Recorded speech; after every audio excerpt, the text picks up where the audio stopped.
It began, as many of history's strangest tales do, with a whisper. In the quiet corners of European archives and the sun-blistered libraries of North Africa, there were murmurs of a map. Not any map, not one scrawled by the hand of a known explorer or etched into the familiar cartography of empire, but something older, something far beyond what the modern world was ready to confront. They called it Il Canto di Petra, the Song of Stone, and though most historians passed the phrase off as a poetic embellishment, others, those with tired eyes and too many years buried in manuscripts, recognized it as a trace of something once hidden in plain sight. The discovery was first whispered by a French Jesuit missionary in 1712, who stumbled upon it in a monastery outside. He had come not in search of secrets, but solace, nursing a wound from a fall along the Sierra Morena. The monks, who spoke in hushed Castilian and drank infusions of crushed pine bark, offered him care and sanctuary. But what they gave him, most unintentionally, was access to a forgotten vault, a sealed chamber beneath the library cloisters, long left untouched due to a superstition that echoed from the days of Moorish rule. He found the door by accident, tracing the alignment of shadows across the stones during a late afternoon. A knot in the masonry, a breeze that whispered through where there should have been none, a heat that pulsed from cold stone. All these things drew him downward. There, behind an old wine cask and 3 layers of wax-sealed parchment, he discovered a crack in the wall, no wider than a hand. It led to a stair, and the stair descended deeper than he ever thought a monastery could be built. What he described in his final letter before his sudden disappearance was written in thick, looping script. The type pressed hurriedly under candlelight. The letter bore no salutation, no date, only the desperate markings of a man who had glimpsed something that should not be. "I have seen the map," he wrote, "not drawn, but carved. A single slab, basalt, as black as void, but cut with precision that defies man or beast. It does not show lands, we know, but a world arranged in geometries beyond comprehension. The continents curve inward, and the seas, they spiral like galaxies, pulling upon each other. This was not made by man, nor for man. It is old, older than Babel, older than Egypt's breath. It sings when touched." The letter, intercepted by another scholar decades later and smuggled out before the Inquisition could claim it, landed in a forgotten drawer at the University of Salamanca. It gathered dust for nearly a century until it was uncovered during the Napoleonic looting of Iberia, whereupon it was acquired by a Polish linguist obsessed with pre-Adamic languages. He deciphered fragments in the margins, words etched in symbols that bore no resemblance to Latin, Greek, or any Proto-Slavic script, yet hummed with meanings that made the bones ache. The linguist, Adam Brokowski, traveled to in 1811 under the guise of collecting regional folktales. What he found was ruins. The monastery had burned 2 decades earlier during an outbreak of illness no one could quite name. No monks remained. The cloisters were buried under fallen timbers and ash. Yet when he returned to Warsaw, he brought with him a stone, triangular, palm-sized, and slick as obsidian, that bore one of the same spiraling marks mentioned in the letter. He never published again. His diaries grew erratic, detailing vivid dreams of voices singing from stone walls, of maps that shifted when not observed, of cities suspended beneath oceans and deserts alike. The most disturbing passage came in his final entry before his presumed death, which read only, "The the song is not from this world. It does not wish to be found. I have seen the edge, and the edge sees back. Historians who came after dismissed the accounts as fabrications, the product of too many nights, too much solitude, and too little air in the candlelit libraries of the past. But quietly, beneath the polish of academia, some took notice. A handful of archival scientists, cryptographers, and rogue geographers pooled what resources they had in an anonymous digital collective known as Pillar 4. They were convinced the map was real. Not only that, they believed pieces of it had been scattered across the world, embedded into ruins, encoded into religious iconography, and perhaps even stolen and repurposed by ancient empires whose names have long faded into dust. In 2003, a researcher in Aleppo uncovered what might have been one such fragment, a mosaic floor hidden beneath a Crusader-era stronghold, depicting a world map with a glaring inaccuracy, Antarctica fully visible and not only ice-free, but marked with settlements and intricate canal systems. The team who uncovered it vanished before publication. The mosaic was destroyed 2 weeks later in a supposed mortar strike, though no verified footage ever surfaced. Whispers in certain academic circles claim the images survived in a broken server cluster housed somewhere in Quebec, but no one has come forward to prove it. Perhaps most disturbing is what happened in 2016, when a Norwegian archaeologist studying pagan burial stones near the Arctic Circle reported finding a megalith with inscriptions identical to those described by Brakowski. The stone was reported to hum when approached. Within 3 weeks, the site was seized by a private security contractor under direction from an unknown entity. The archaeologist, once active on academic forums, scrubbed her online presence entirely. She hasn't been seen since. Yet the pattern persists. Fragments appear, always incomplete, always elusive, and always erased before a wider public can be exposed. Theories abound that the map reveals not the past, but a cycle, one repeating epoch after another, civilizations lost not once but many times over. That the reason the map cannot be explained is because our reality is but one layer of a deeper architecture, a scaffolding of worlds designed not to be understood but endured. In the long quiet of midnight libraries, some still search. In salt-thick vaults beneath ancient cities, they listen. They believe the stones are singing again, and that somewhere, out in the forgotten dark, Il Canto di Petra waits for someone brave enough or foolish enough to follow its tune to the end. The map, if it could be called that, had no cardinal points, no north, no compass, no markers to distinguish orientation. And yet, somehow, it conveyed a sense of direction. Scholars who had seen rubbings, partial engravings, or digitally enhanced tracings of it spoke of a pull, a sensation in the back of the mind, as though the map itself knew where it was meant to be held. Some claimed it responded to heat, others believed it reacted to sound, revealing patterns or shifting the angles of its spirals under certain harmonic tones. Whether these accounts were rooted in truth or madness was impossible to determine.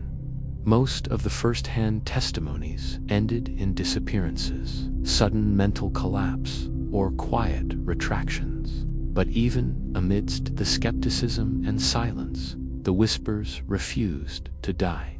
In 2020, shortly before the global lockdowns that froze much of the academic world in place, an obscure anthropologist named Dina Vallis presented at a private symposium in the Carpathians. The event, cloaked in secrecy and known only to a list of hand-selected participants, dealt with unclassified artifacts and anomalous ruins, the kind not found in textbooks or UNESCO exhibits. Vallis's presentation was brief, cryptic, and entirely undocumented. But a single attendee leaked a fragment of her talk, captured in a poorly lit photograph of her final slide. The image showed an aerial photograph of a desert, grainy and sun-bleached, with a triangular indentation carved into the sand like a brand. The scale suggested it was at least 200 meters wide, yet not visible on any satellite index. Beneath the image, a caption read, "The song continues.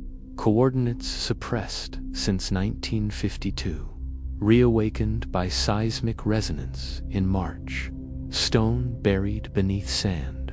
Geometry matches Brukowski fragment with 98.4% precision." Within a month, Dina Vallis vanished.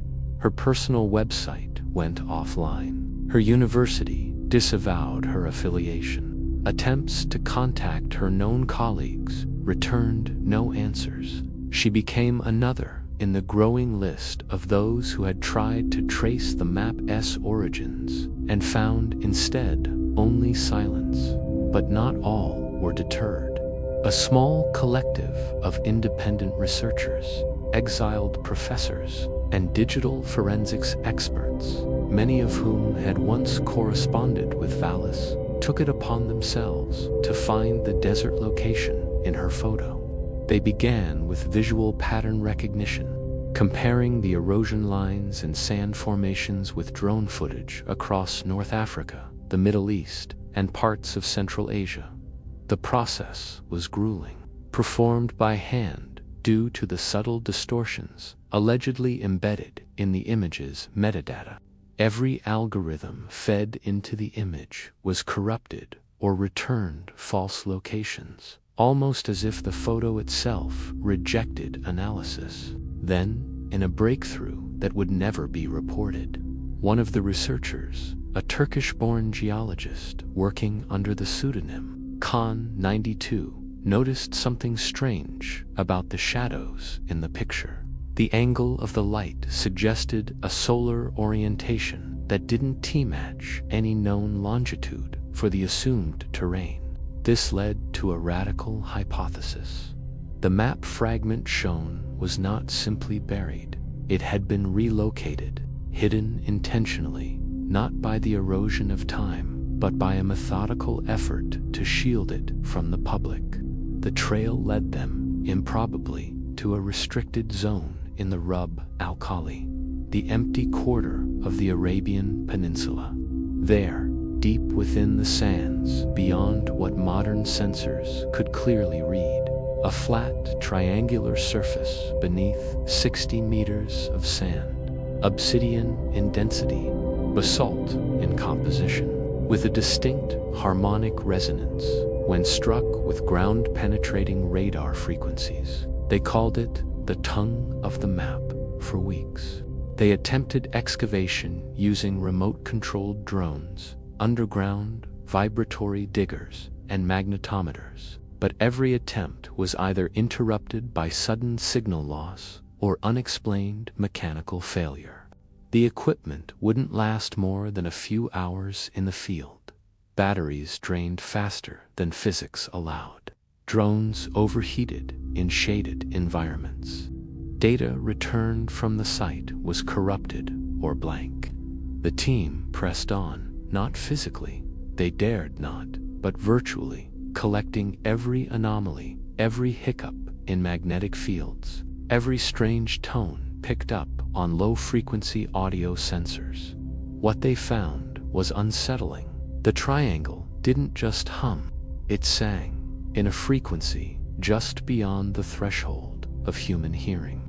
A continuous tone, modulating in slow, deliberate intervals, as though breathing, as though aware. When they isolated and amplified the signal, something even stranger emerged.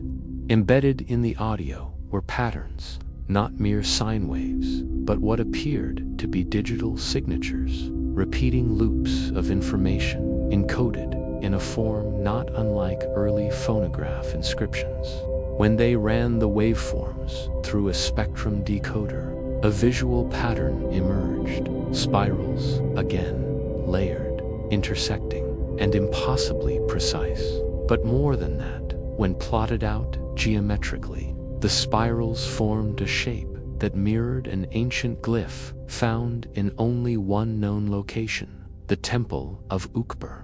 Ukber was a myth, a fiction wrapped in forgery. First mentioned in a short story by Jorge Luis Borges, it was allegedly the city of a forgotten empire, existing only in the margins of falsified encyclopedias and dream logic. But this signature from the sands implied otherwise. Someone, somewhere, had constructed a lie so grand and so convincing it had been dismissed as literature. But perhaps it was not a lie at all. Perhaps Ukbor had once existed, and its location had been hidden in the songs of stone. Fueled by this possibility, the team began tracing similar signals across the globe.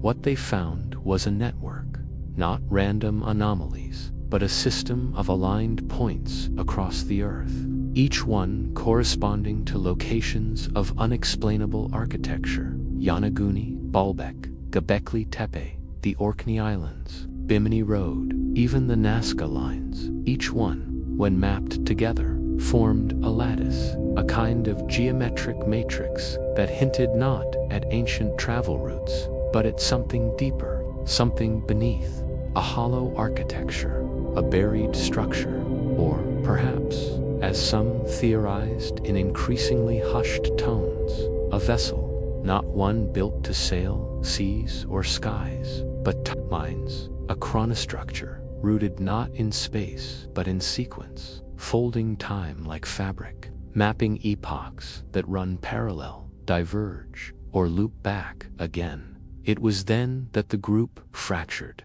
Some wanted to go public, convinced they were close to uncovering the greatest truth in human history. Others warned against it, fearing the same fate as Valis, Bukowski, and the monks before them. Internal sabotage followed. Files were deleted. Cloud backups corrupted. One of the group, a Brazilian archaeosymbologist, disappeared during a live stream presentation and was never heard from again. Only one member persisted, a woman named Myra Antonenko, who had spent her early academic years studying sacred geometry and the role of myth in the evolution of human consciousness. She believed the map was not a relic, it was an invitation, and not for travel, but for understanding. The song she wrote in one of her final emails was not warning us away. It was calling us back to a memory buried so deeply in the human story that even myth could not hold it. Her final message to the group was a single line: "I go where the spiral leads." No one has heard from her since, and yet, sometimes, in silent rooms, on frequencies too low for ears to hear, the stones still sing. By the time Antonenko disappeared, whispers of the map had stretched beyond academic archives and digital fringe forums. Cryptographers from elite military circles began to take interest in the frequencies she left behind. Within 6 months of her last known correspondence, multiple government research units, including a shadow group within the EU's historical preservation arm and a now-defunct NASA-linked division known only as ANGLE, began scrambling for access to the remaining fragments. But those who had once walked the spiral no longer left paper trails. What remained were disconnected clues, backup drives sealed and abandoned, observatories, graphite rubbings, auctioned under false names, voice recordings of Antonenko's tone-matching experiments, corrupted by what one analyst described as rhythmic digital decay, like the voice of a thunderstorm. One particular fragment, however, survived unaltered. It came not from any established academic or black-site scientist, but from an anonymous source on an old encrypted peer-to-peer network, an audio file titled simply Edge Tone 7. Its spectrogram revealed nothing. No harmonics, no metadata, just noise, until it was slowed by a factor of 1,000 and overlaid atop an echo cancellation template drawn from an old monastery bell pattern in Andalusia. Then the sound became clear, a single repeating chant, human voices layered atop what sounded like shifting stone. The chant was in no known language, yet bore syntactic rhythm. A computational linguist in Prague tried to diagram its phonetics and was driven to a near catatonic state. When recovered, he had drawn hundreds of interconnected spirals on the walls of his apartment, each one leading to the next in a recursive, unending pattern, like a puzzle with no beginning. What made the file truly disturbing was the faint hum beneath the chant, the same resonance, first identified in the sands of the empty quarter. It matched perfectly with a frequency previously dismissed as cosmic background noise, a vibration detected intermittently by deep space antennas since the 1980s. That background frequency was present in the map. The map, it seemed, was not merely a key to Earth's past, but a translator for a signal larger than Earth itself. Speculation began to warp. This was no longer about history or geography or even hidden civilizations. A new hypothesis emerged, terrifying in its implications. The map, or the force behind it, might not be from Earth at all. It could be older than the planet, older than the solar system, a kind of instruction set, a cosmic artifact passed through time and space, integrating itself into the myth and architecture of any world it touched. If true, then humanity had not discovered the map. The map had discovered humanity. One particularly brave or mad researcher in Malaysia, Dr. Nura Isa bin Khalid, proposed an idea both blasphemous and beautiful, that the spirals were not directions, but decisions, that each loop marked a divergence in civilization, a choice made by an ancient intelligence, tracking the branches of reality like a gardener pruning limbs. To follow the spiral was to witness history unmade and remade in infinite iterations. The Song of Stone, he claimed, was a kind of memory, the universe remembering itself, and showing that memory to those who dared to listen.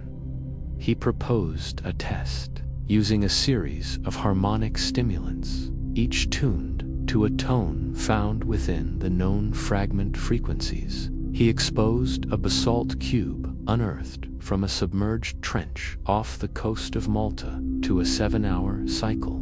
The cube, inert for centuries, began to pulse.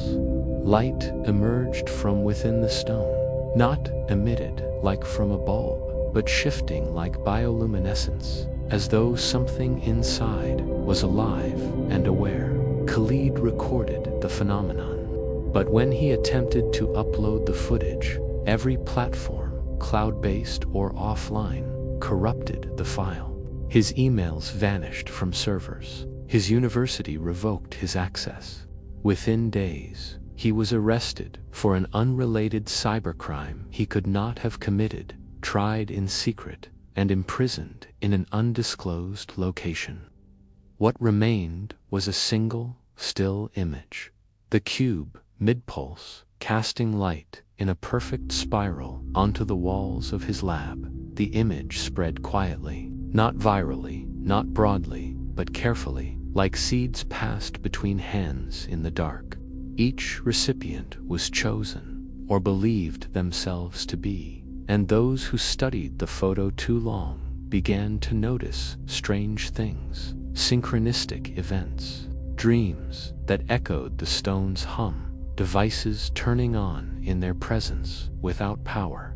A radio in Oslo played an entire transmission in what sounded like the chant from Edge, Tone 7. A projector in Jakarta displayed, unprompted, a series of unknown star charts, each one matching parts of the glyphs etched into the map fragment. From the closer people came to unlocking its origin, the more reality itself seemed to bend, not break, but bend, as if the truth were a gravitational mass of its own, pulling at the fabric of the known. Some began to ask, what happens if the full map is assembled? The answer may have been hinted at in an ancient Tibetan scroll, long overlooked in a monastery atop Mount Kailash.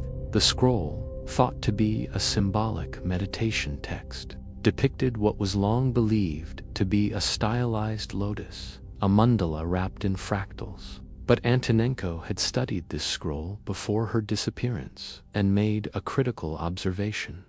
It was not a lotus.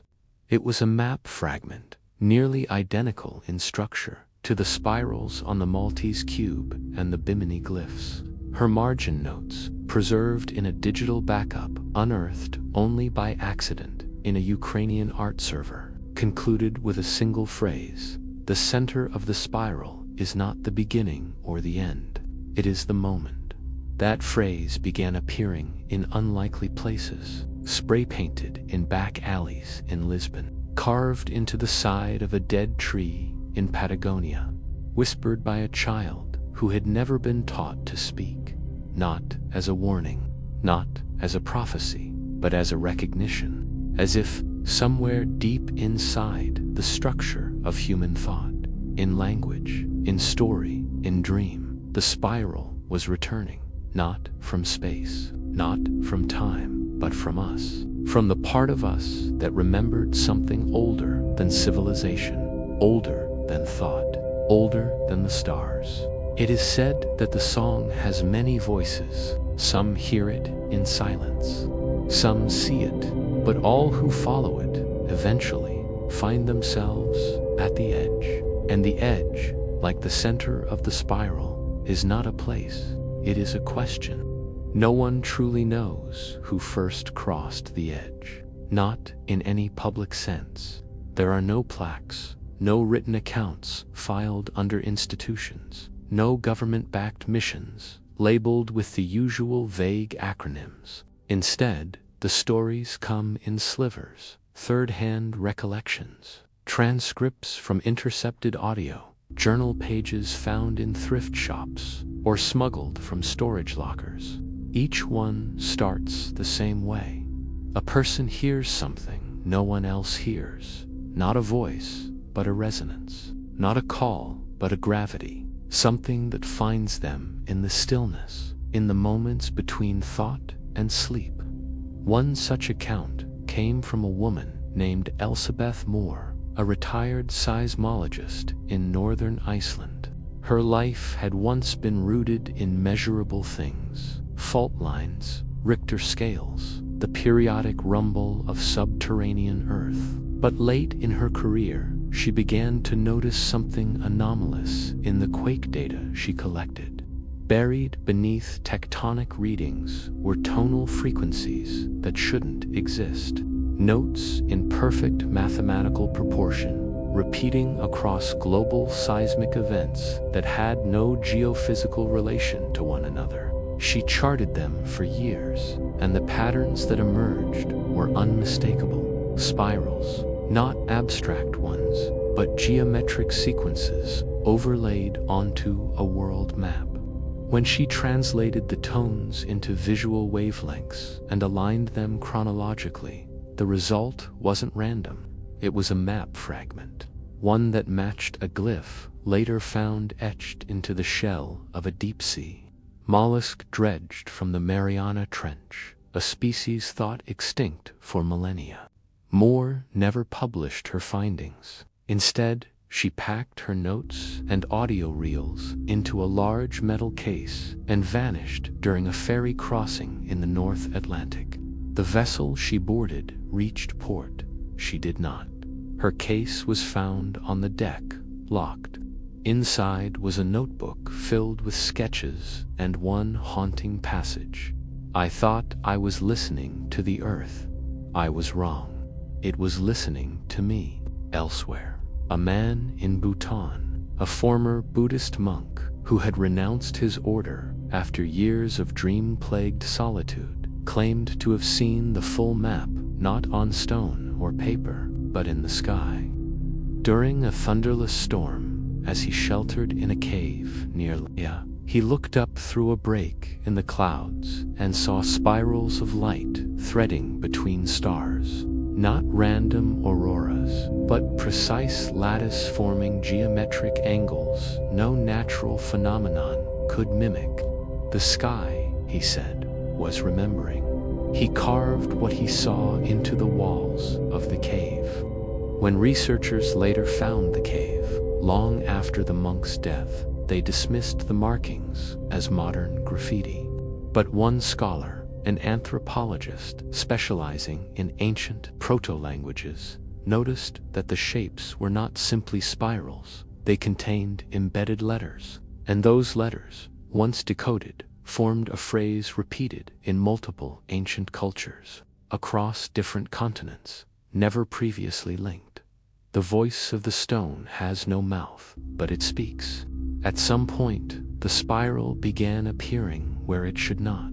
Children's drawings in clinics, patterns forming in dry riverbeds, even the flight paths of migrating birds, when plotted over satellite maps, matched the invisible arms of the spiral. It was as though something buried within the world, or perhaps the world itself, was trying to reveal a memory too vast to be held by one people, one culture, one age. And then came the mountain. In 2024, an expedition funded by an anonymous foundation ventured into the Tanganyika Range in Central Africa.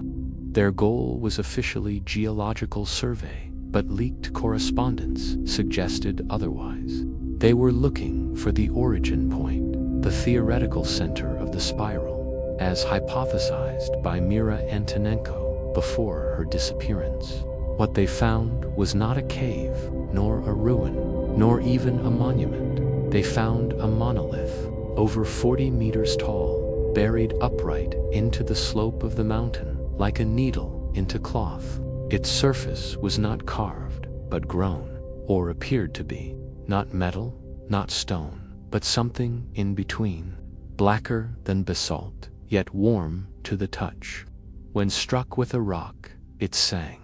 A clear, harmonic pitch that resonated with such force that nearby vegetation shifted as though in wind. But the air was still. The expedition team documented everything, or tried to. Within days, their satellite feed failed. Weather reports vanished. Emergency beacons malfunctioned. Local villagers reported seeing lights on the mountain that pulsed in rhythm, like breath or heartbeat, and then silence. No one has heard from the team since. The mountain has since been restricted, declared a protected cultural zone under reasons too vague to challenge. The monolith, if it was ever real, exists now only in a single blurred photograph, sent by one of the researchers hours before all contact was lost. In it, the spiral is visible, not on the monolith, but reflected in the eyes of the photographer, as though the pattern had embedded itself into perception itself. Those who follow the map, if it can still be called that, no longer speak of it as a chart or a tool. It has become a presence, something aware, a consciousness that echoes through stone, dream, pattern, and sound. It does not communicate with words, but with recurrence, with recognition, with reminders in the most unlikely places. The curve of a shell, the curl of smoke, the orbit of forgotten moons. And perhaps that's the most unsettling revelation of all, that it never needed to be found. It was always there, waiting for memory to become motion, for silence to become song, for the spiral to open once more. The final descent into the spiral began not with a discovery, but with a forgetting. All across the world, inexplicable lapses in historical records began to emerge. Dates changing in databases, archive footage no longer matching known timelines, inscriptions on ancient stones seeming to shift when compared against older photographs. At first, these were brushed off as clerical errors, data loss, or tricks of the mind.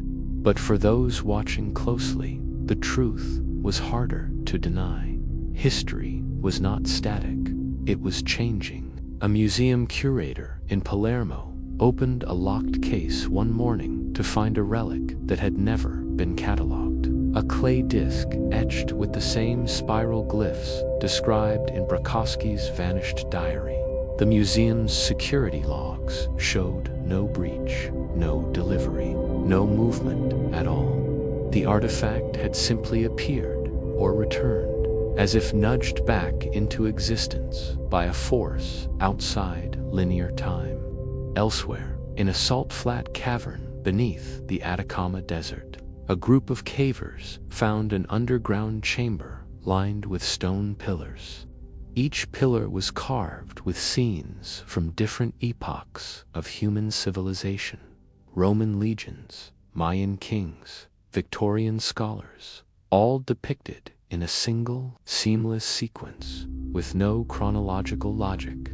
They were not placed like a museum exhibit, but arranged like gears in a mechanism, all turning slowly toward something. At the center of the chamber was a round platform, smooth and bare, except for one phrase carved deeply into its base: "History is not what was, it is what remains." A linguist who accompanied the group claimed the phrase was not an inscription, but a command.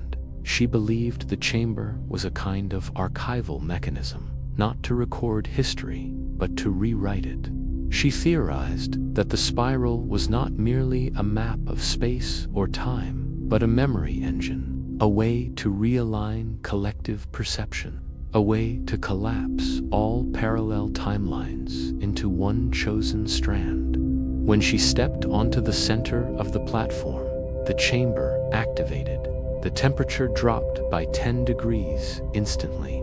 The air became heavy, resonant, as if filled with invisible harmonics. Every sound, footsteps, whispers, even breath, echoed in a loop that didn't fade but layered upon itself. And then the spiral glyph appeared, not on stone, but in light, hovering above the platform like smoke made of stars. It spun slowly, each revolution revealing new symbols, new geometries, as if it were remembering more of itself with every turn. The linguist began to speak, or so her companions believed. No words emerged from her mouth, but their minds filled with meaning, impressions, images, not in order, but all at once. Burning skies above forgotten cities, deep oceans swallowing monoliths, ancient beings of light weaving time like thread through a loom of stone. Civilizations rising and falling not once, but endlessly, each leaving behind fragments of the spiral, not as warnings, but as signposts, markers, breadcrumbs for the next version of us. Then she vanished, not disintegrated, not taken. One moment she was there, illuminated in the spiral's glow, and the next she was not. Her companions, stunned and trembling, found that time itself had stuttered. The digital clocks on their equipment had stopped. Their watches ran backwards. One of their cameras, aimed directly at the platform, recorded nothing but darkness, except for a single final frame, the spiral, now motionless, embedded into the iris of the absent woman's eye. When they left the cave, days had passed, yet no time had passed in the world above. Their sat phones buzzed with missed calls from hours ago. The world had not noticed their absence. They never returned. Word of their discovery was leaked through anonymous channels. Scholars, of course, dismissed it.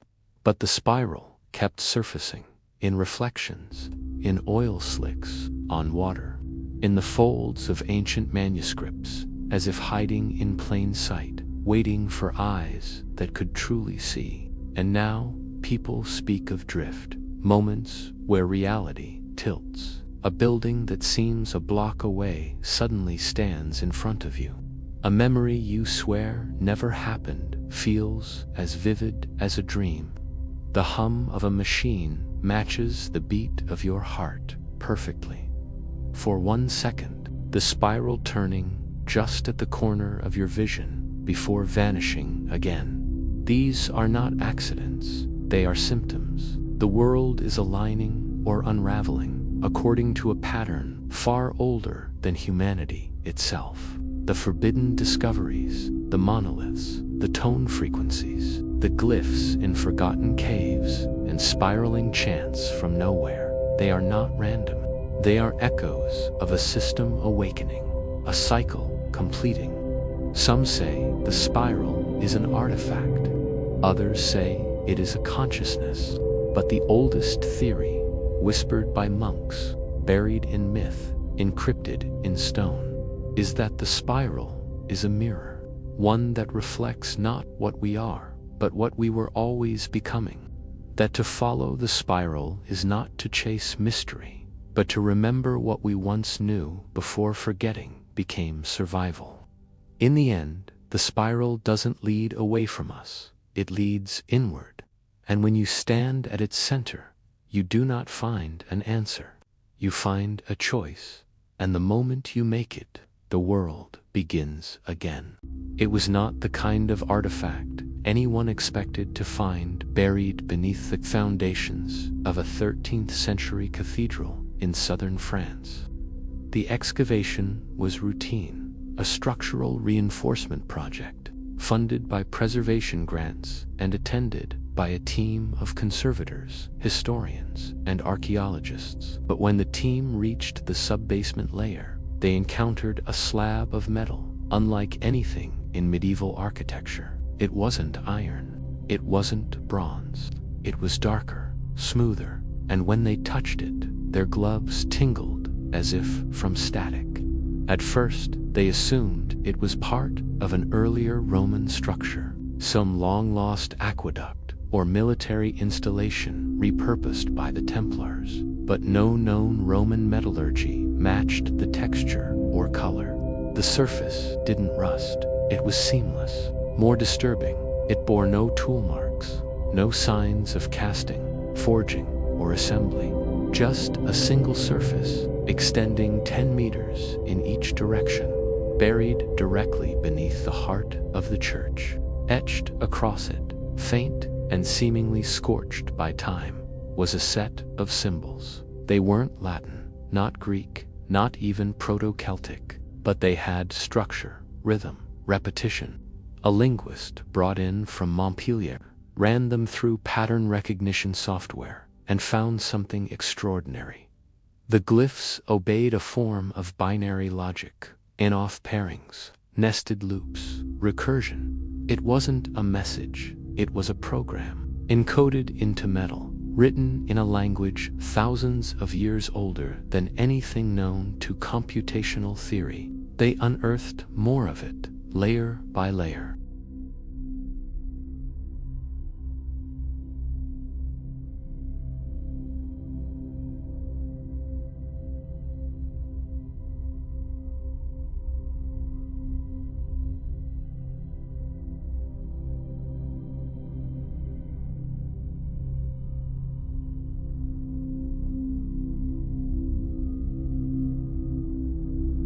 The moment they exposed it to light, a low sound began to hum from the stone beneath the cathedral. The team was silent. The sound didn't come from any speaker or mechanical source. It came from the metal itself, a slow, melodic vibration, too deep to be heard at first, but felt in the bones. It grew louder over the next hour, but never intrusive, never threatening, just persistent, like a memory refusing to be buried. Audio engineers brought in to monitor the phenomenon discovered something far stranger. The frequency of the hum was precisely 111.8 Hz, a tone associated in various cultures with altered states of consciousness, theta waves, and deep trance. More disturbingly, the same frequency was found in pre-Incan burial flutes, ancient Vedic chants, and an unfinished temple chamber in northern Cambodia. When mapped onto a 3D model, the cathedral's foundation, the plates below it, and the spiral patterns formed a structure indistinguishable from a gyroscopic axis, as though the entire building, and those like it, had been constructed atop an anchor point, a fixed position not just in space, but in something deeper. Word began to spread, quietly. Institutions wanted it silenced. Officials denied access to reporters. And yet, the recordings escaped. A bootleg copy of the hum reached a forgotten corner of the internet and became known as the choir below.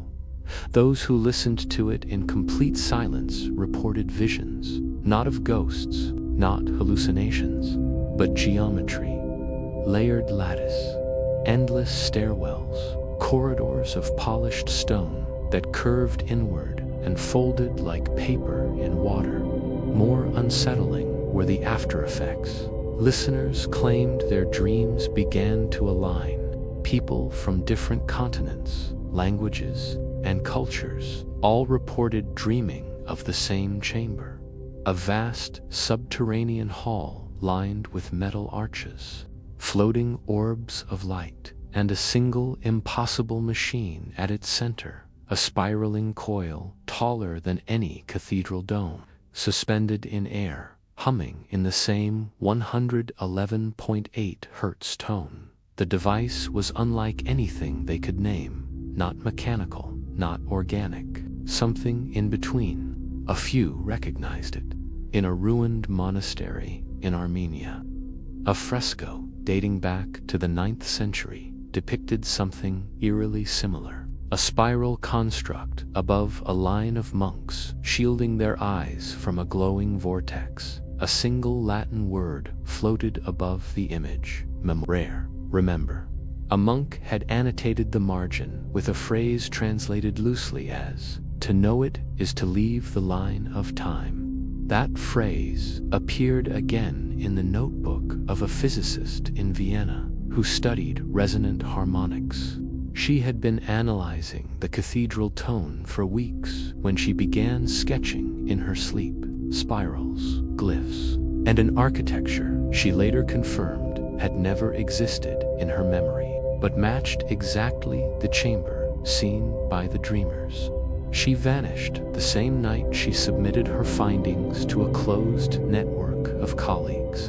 Her apartment showed no sign of struggle. The only evidence of her continued existence came in the form of scheduled messages sent posthumously to her network. Each email contained a new frequency, different from the 111.8 Hz tone, yet clearly related. Over time, a pattern emerged. The frequencies, when translated into spatial geometry, formed a kind of spiral ladder, a helix, not of DNA, but of sequence, memory, perhaps, or time itself. As more of these tones were uncovered, each linked to undiscovered or unexplained architecture around the world. A theory solidified among the group, who now called themselves the Memory Line. They believed the plates beneath the cathedral were not singular. They were one of many.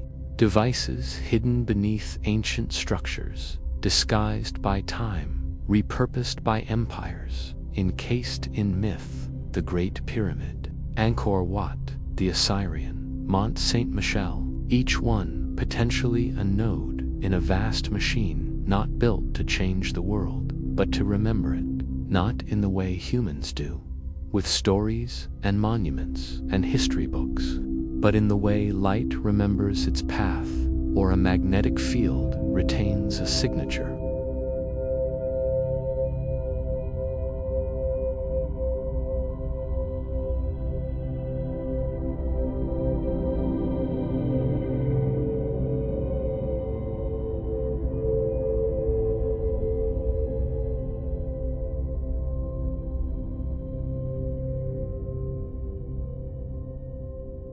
Because the moment the cathedral's final plate was exposed to light, all across the globe, in forgotten vaults and monolithic ruins, sensors began to register a change. The frequencies that had long laid dormant were now pulsing in unison, tones matched, phases aligned. A pattern was unfolding in real time. The machines were waking up, and memory, long buried, was about to become motion.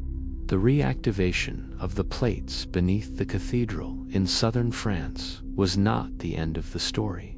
It was the ignition point. What followed was not a singular event, but a cascade. Around the world, from cathedrals to stepwells, megalithic sites began to resonate, not loudly, not violently, but subtly, like the vibration of a tuning fork through stone. Each location produced its own signature frequency, distinct yet harmonically related to the others. The global phenomenon became known among the underground circles of researchers as the harmonic convergence, a term borrowed from a 1980s New Age movement, though what was happening now bore no resemblance to spirituality. It was something deeper, something mechanical. One by one, the ancient nodes responded. In Peru, high in the Andes, a carved chamber at the site of Nopa Waka began emitting low infrared pulses during a solstice alignment. Pulses not seen before and not explained by any known geological process. In Japan, beneath Mount Hiei, a centuries-old Buddhist temple experienced sudden electromagnetic interference during evening meditations, disrupting cell signals, GPS devices, and watches, all of which began ticking out of sync. And in Egypt, deep below the plateau of Saqqara, an unexplored shaft revealed a black stone panel covered in the same glyphic spirals first seen beneath the French cathedral. The panel emitted no light, no heat, no sound, but when a high-resolution camera passed over it, the lens fogged instantly. When the footage was reviewed later, a frame-by-frame analysis revealed something impossible.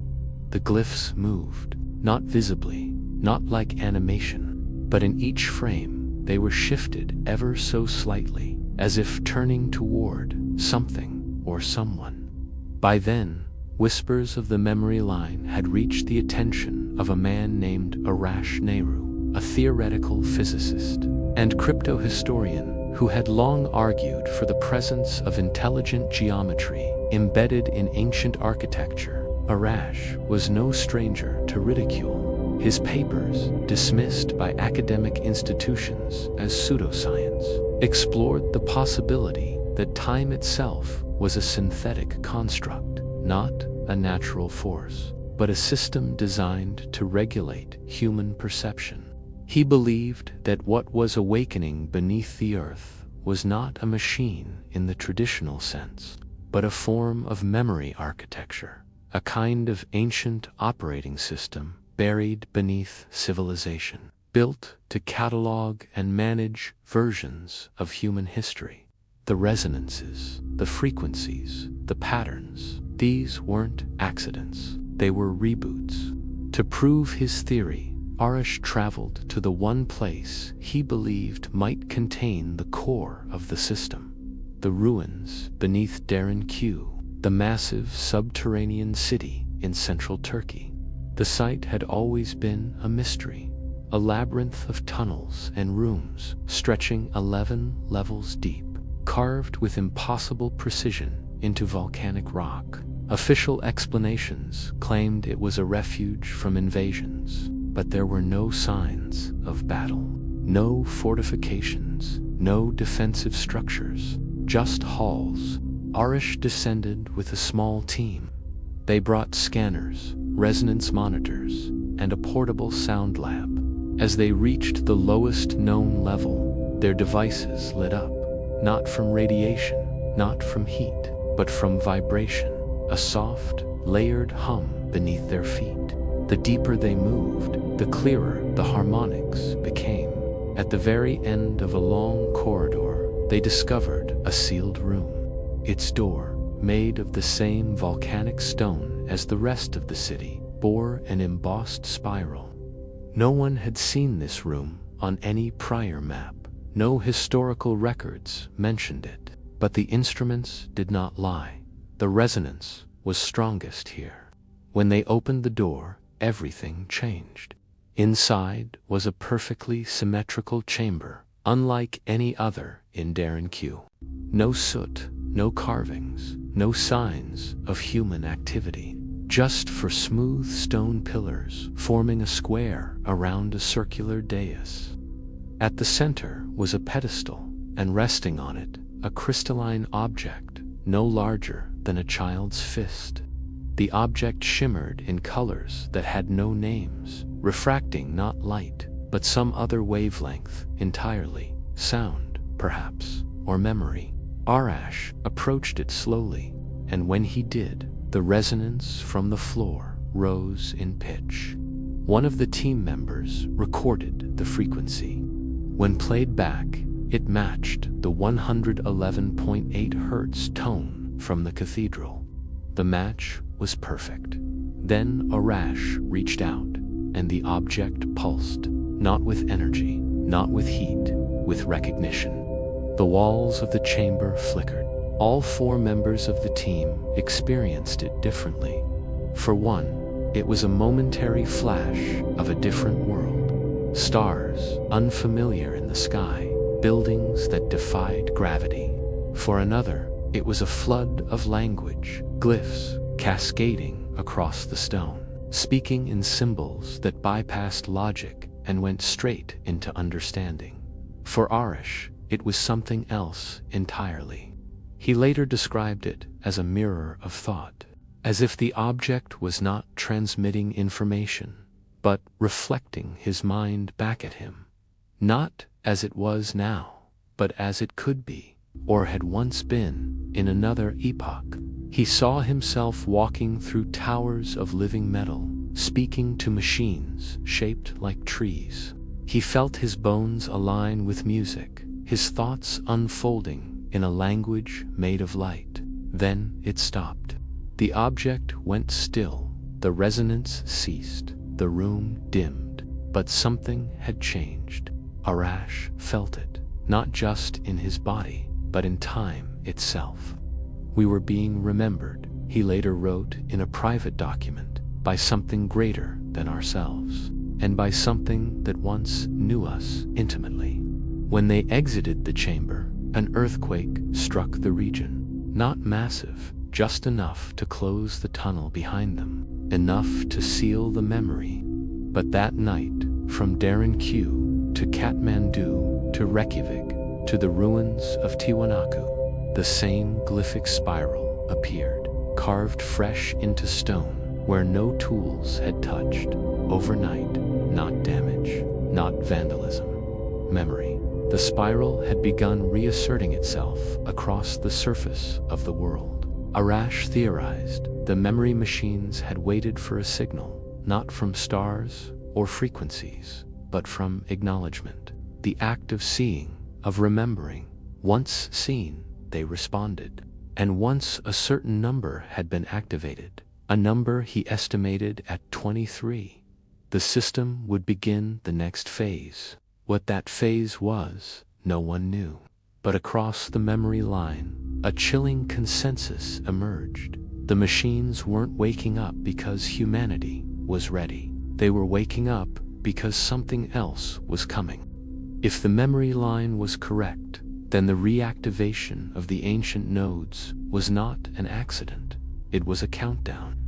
And while the world above spun in its daily chaos, oblivious to the hum beneath its feet, the scattered remnants of the memory line prepared for what they called the return signal, an event they believed would complete the circuit and reveal the purpose of the ancient machines.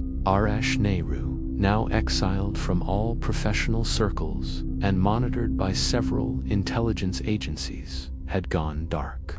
Only a few encrypted transmissions bearing his signature crypto key were received by his former collaborators. The last of them contained a simple map drawn in rough strokes on a piece of parchment, with no coordinates or names, just spirals overlapping, converging, pointing to a blank center labeled only origin, to be seen only from above. That message spurred a new mission, unofficial and dangerous, a splinter group from the memory line, calling themselves the Recall, chartered an unauthorized satellite pass over a no-fly zone in a restricted sector of the Tibetan Plateau. The satellite was disguised as a routine weather monitoring drone, but its onboard imaging AI was trained to detect geometric patterns at altitudes inaccessible to commercial systems. The images it returned were stunning, carved into the ice, stretching nearly a kilometer across, was a spiral so faint it was invisible to the naked eye. But in the correct light frequency, it glowed, not with heat, not with radiation, but with memory. The AI flagged it as biologically structured, not carved, but grown, a structure that had not melted for over 12,000 years. Its shape matched the glyphs from the Daring Q chamber, the Saqqara panel, and the French cathedral plates with 100% precision. The spiral, it seemed, was not just a pattern, it was a seed. The Recall believed this origin spiral was the central processor of the memory system, a cognitive node that had been dormant since before the rise of recorded civilization. They speculated that the machines weren't storing our history at all, but the memory of something else, something older, non-human, possibly non-terrestrial. The spiral wasn't for us, it was us, or at least, it was what we were being shaped to remember. To test the theory, a subset of Recall researchers began simulating the harmonics of the 23 known active nodes. Using phase-aligned resonance generators and nonlinear oscillators, they recreated the frequencies and ran them simultaneously, feeding the waveforms into a supercooled lattice of magnetized plasma designed to replicate the properties of the stone metal plates. Then came the burst, not an explosion, not heat or light, but a release, as though pressure had been relieved from the very fabric of space. A presence moved through the lab, causing all audio devices to spike into ultrasonic range. Lights flickered, and on every screen, even those turned off, the spiral appeared, spinning slowly, counterclockwise, then stopping. Then a message appeared. No source, no code, no signal, just text in perfect, unbroken English. Do you remember? No one spoke, no one moved. The message lingered on the screens for 3 minutes and 14 seconds before vanishing. In its place was a set of coordinates, the middle of the Pacific Ocean, near the Mariana Trench, thousands of feet below sea level. Nothing there on any map. No ruins, no known nodes, just pressure, silence, depth. But for the Recall, it was confirmation.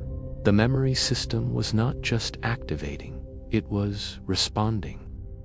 Within the week, a privately funded submersible vessel, the Icarus Deep, launched under the guise of an oceanographic survey. Its team, mostly composed of ex-Navy divers, former researchers, and rogue data analysts, descended into the trench, carrying with them a portable harmonic emulator, tuned precisely to the cathedral's foundational tone. As they reached a depth where communication became spotty, the Icarus pilot reported a shape, unnatural, smooth, rising from the abyss.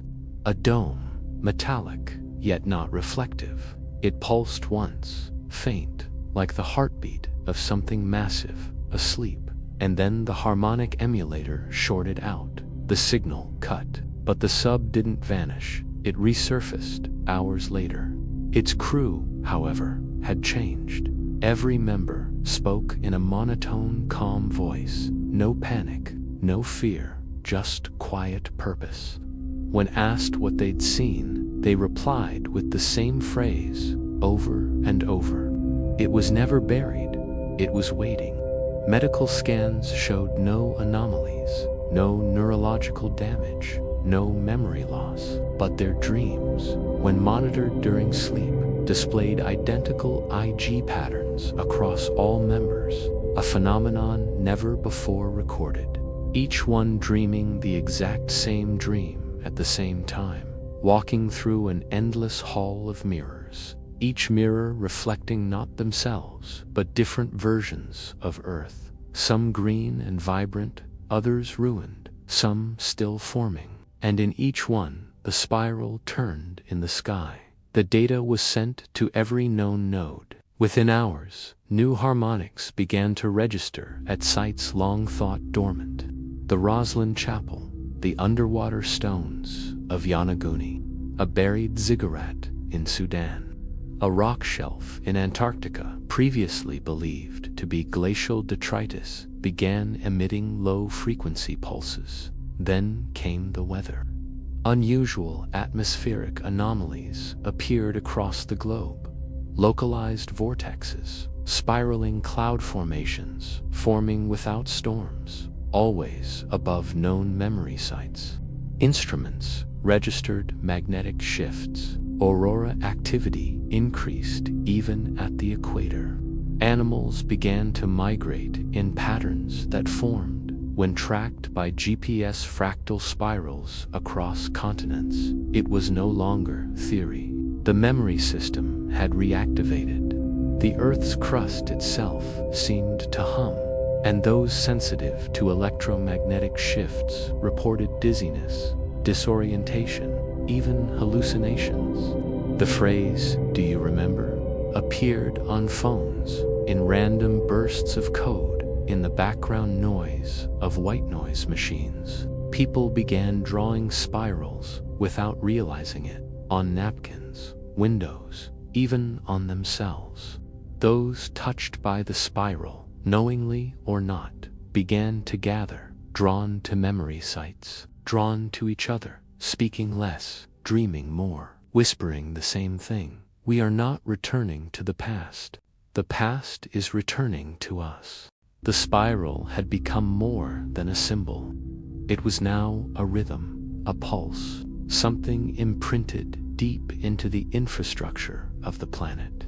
And the deeper one looked, the more impossible truths began to rise from the cracks of our curated history. All across the globe, a wave of spontaneous memory incidents began occurring. They weren't seizures, not hallucinations.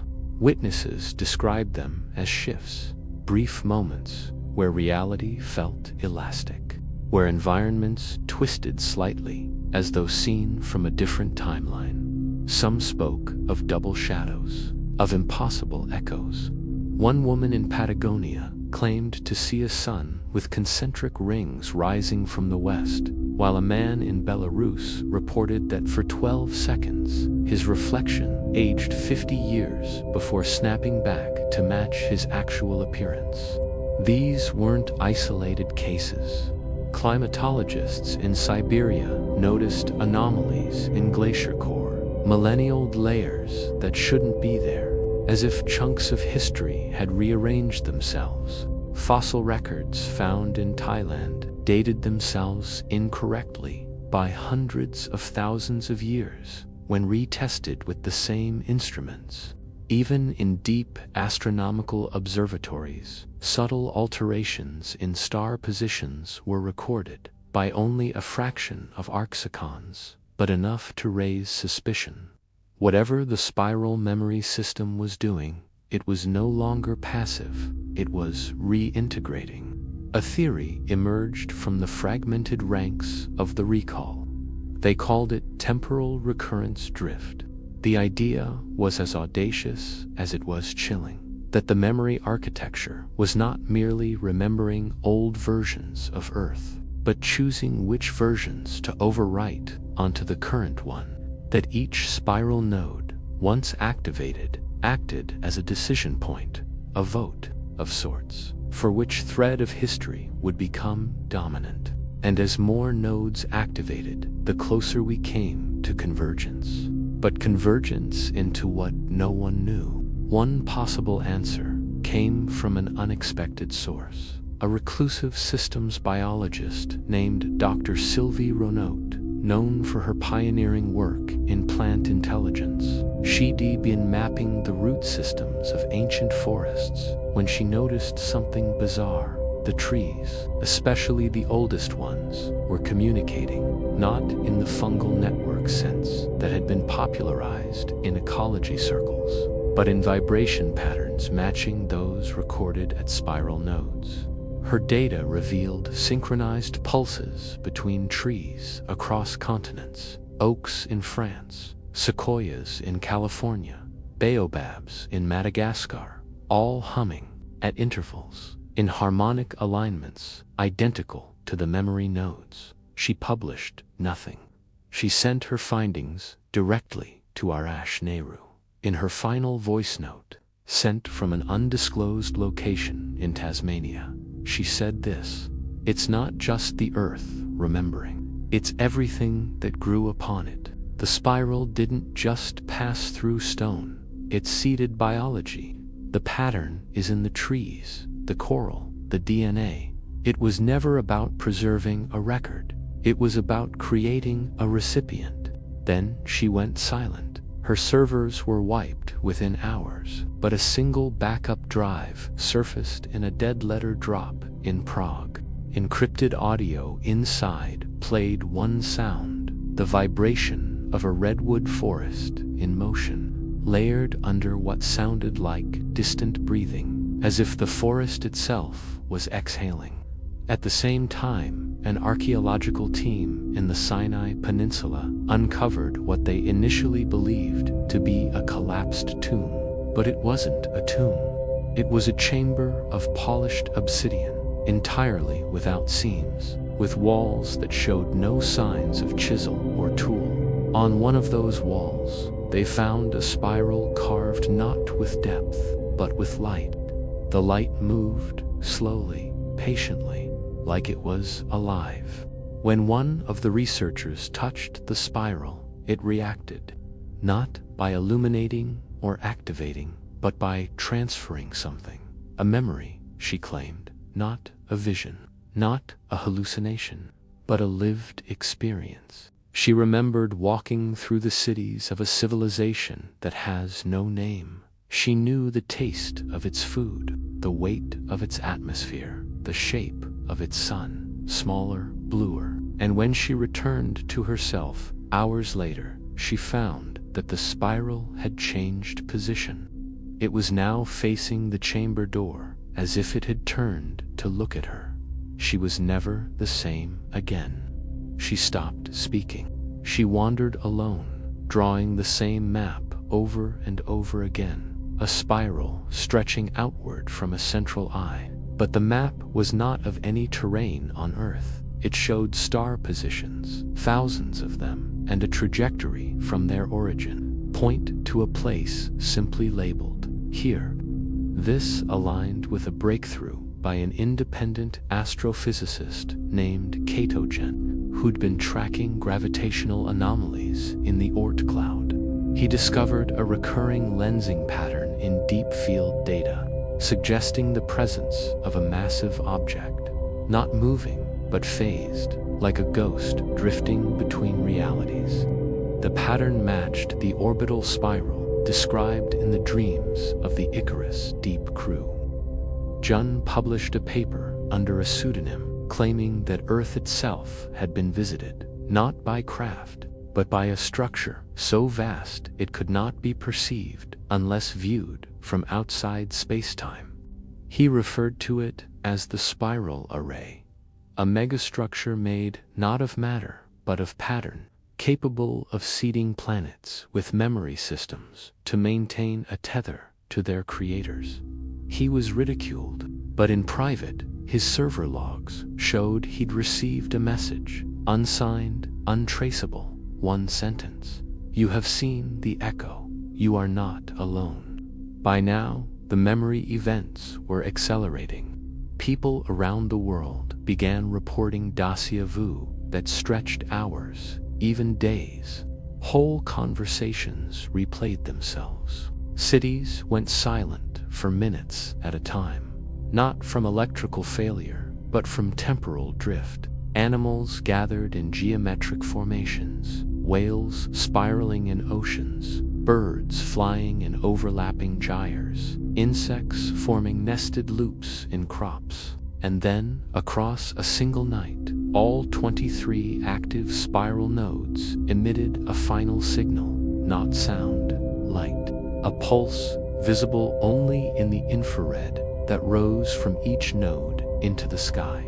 Straight up, connecting at a point far above the Earth's exosphere, then refracting outward like a shattered lens. Satellites caught the moment. For one frame, the Earth was wrapped in a lattice of faint spirals, like circuitry. Then the lattice vanished, and the stars changed. Astronomers confirmed it. A dozen stars in near proximity had shifted in position, not by movement, but by reclassification. Their spectral signatures changed, subtly but undeniably. Something in their data had rewritten itself. The memory system had executed a command, but what had it chosen? Was Earth now aligned with a new version of history? Were we now the survivors of a civilization that never collapsed, or the echo of one that had? Was this the first time it had happened, or the latest in an endless recursion? Arash Nehru's final published words, uploaded anonymously to an abandoned CERN database, offered a quiet answer. There was never one Earth. There are only memories of Earth. And now, the memory has chosen which one of us will be remembered. Long after the harmonic pulses faded, after the final lattice of infrared spirals vanished from the atmosphere, after the memory line splintered into silence or madness, the world appeared, outwardly unchanged. Planes flew, markets opened, cities hummed beneath fluorescent lights. But for those who had felt the resonance, who had walked the spiral paths in waking and dreaming, reality had acquired a subtle imbalance, as if the world now wore a mask, not to deceive, but to protect, not to hide the truth, but to soften it. Small signs lingered. In a cathedral in France, the plates beneath the altar no longer hummed, but glowed faintly when touched with bare skin. In the caves beneath Deringue, researchers returned and found the sealed chamber gone, its stone corridor reduced to raw earth, untouched, as if it had never existed. In the Pacific, autonomous ocean buoys recorded a new magnetic signature rising from the trench, one that matched no known mineral, but did match the harmonic imprint of the crystalline object once housed below Turkey. And in the dreams of scattered witnesses, a phrase began repeating, not shouted, whispered, not in fear, in remembrance. You are the memory now. The recall had ceased transmission, but fragments of its data were leaked anonymously across underground forums. One thread emerged, tying together all the anomalies, a notion that what had been activated was not just a machine, but a process, that the Earth, our Earth, had reached a threshold where memory, no longer passive, began to overwrite matter. There were stories of this happening before, not in books, not in myths, but in the blank spaces between, in the gaps of historical logic. Cultures that appeared without precursors, civilizations that vanished without war, famine, or natural disaster. Language roots with no lineage, technologies described in ancient texts that shouldn't exist. Each spiral node, each memory chamber, each anomalous frequency. They weren't just echoes. They were the remainders of previous overwrites. Versions of Earth the system had chosen not to preserve, or perhaps preserved too well, and now it had happened again. But something was different. The Earth had not reverted to a prior version. It had not been consumed or replaced. Instead, it had branched. People began to notice it in subtle ways. A childhood memory suddenly clear that had once been vague. A scar on the wrong side of the body. A song remembered by thousands that had never existed on record. A landmark shifting its location by miles. None of it provable. All of it persistent. One of the last researchers to speak publicly about the phenomenon was a neurologist named Dr. Elena Cowrie. She wasn't part of the recall. She had no access to spiral harmonics or ancient metal plates. Her field was memory plasticity in trauma patients. But after the global harmonic events, she began noticing a statistical anomaly. Her patients were recovering memories they'd never formed. Memories of lives not lived, cultures never taught, languages never studied, but spoken fluently during sleep. She kept recordings, and in one of them, a patient uttered a phrase in what Cowrie first believed was nonsense, until it matched an untranslated symbol found on the obsidian wall in the Sinai chamber. Translated roughly, it read, "The mind is not where memory lives. Memory is where the mind is born." Cowrie proposed a theory, one never published, but shared in the margins of a confiscated manuscript now circulating in academic black markets. Her idea was that consciousness, as we understand it, is not an emergent property of matter. It is a seed, and Earth's spiral network is a cultivation system, a planetary library of selves, some born, some remembered, some recycled. The spiral system, she argued, is a long-term consciousness-shaping mechanism, not for individuals, but for civilizations. Humanity wasn't being watched or even tested. It was being shaped through memory, through recurrence, through pattern. And the harmonic event was simply the most recent pruning, not an end, not a beginning, a refinement. And so the world went on, but across cities, forests, mountains, seas, people began to dream together. Not exactly the same dreams, but aligned ones, of doors opening beneath their feet, of staircases rising into impossible architecture, of spiral galaxies spinning so slowly they could be mistaken for clockwork. In a remote monastery in Tibet, an aging monk who had never spoken a word in his life suddenly stood and declared, in flawless French, "The archive is within you." The spiral was always meant to awaken itself. Then he sat and never spoke again. In South Africa, a sculptor who had never traveled began carving monuments with precise schematics of nodes discovered only months later in Peru. In Montreal, a child solved a mathematical problem thought impossible for her age, but not through calculation. She said she remembered it from the stone. The final reported event came from a team of linguists studying petroglyphs on a newly revealed plateau in Antarctica.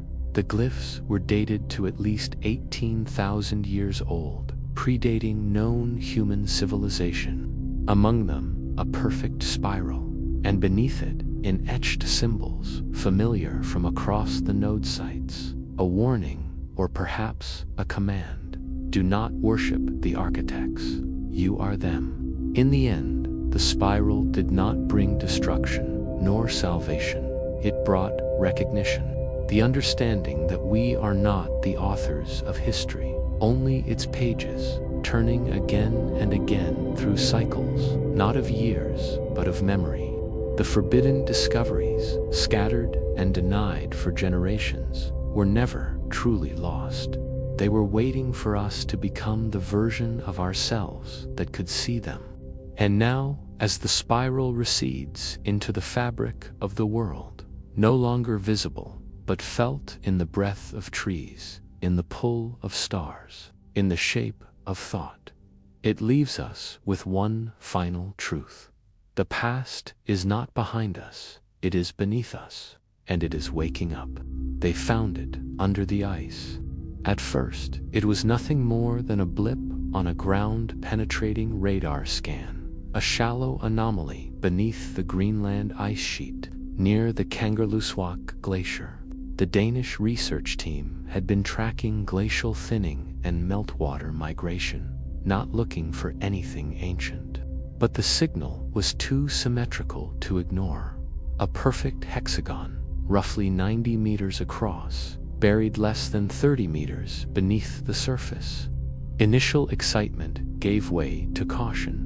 Natural geometry could be misleading. Permafrost sometimes fractured in strange ways. But after boring a narrow shaft and dropping an endoscopic camera into the cavity, the team's skepticism froze, literally. The shaft, barely 20 minutes after being drilled, dropped in temperature by 12 degrees Celsius. The camera lens frosted instantly. But before the feed cut, they caught a single image, a wall of obsidian black material, etched with glowing blue lines, forming an intricate mandala. The pattern pulsed, not like circuitry, but like veins. The researchers sealed the shaft and quietly called in a specialist, Dr. Ilse Marlowe, an Arctic anthropologist with a controversial theory that long before the Inuit, before the Norse, before even the Paleo-Eskimo cultures, there was another presence on Greenland, one that left no traces above ground because it had never lived above ground. Dr. Marlowe arrived within days, accompanied by a translator and 2 assistants. The shaft was reopened under her supervision, widened carefully using heated tools. Within a week, the upper chamber was accessible. What they found inside defied categorization. It was a room, hexagonal in shape, smooth as ice on every side, its walls made of a material that didn't reflect light so much as drink it in. The floor bore 6 concentric rings, each filled with symbols unlike any known script. Some looked vaguely cuneiform, others resembled star maps, and at the center, embedded in the stone, was a vertical spire, thin, sharp, and motionless. But the moment Dr. Marlowe stepped onto the central ring, the spire reacted. A vibration echoed through the chamber, low and rhythmic, like a heartbeat slowed to geological time. One of the assistants dropped to his knees, gasping. He said he had seen something, not with his eyes, inside his mind. A brief vision of stars curling inward, of a world folding in on itself, of a voice without sound saying, "This is the first place. This is where memory was broken." They ran tests. The structure was ancient, far older than the ice that buried it. Carbon dating failed. The walls emitted no radiation, no magnetism. But any device left inside the room for more than 6 minutes would lose all stored data, not just erased, restructured. Text files became indecipherable glyphs, images, reversed color and order. GPS units remapped themselves to fictional coordinates. One assistant joked that the room wasn't a ruin, it was an editor. But the joke didn't last long. That same night, Dr. Marlowe woke up screaming. Her assistants found her sitting upright in the snow outside her tent, eyes wide, lips blue. She said she had remembered something, not her own life, but someone else's. A being not of flesh, but of light and pressure. A traveler, she said. From before time, she whispered.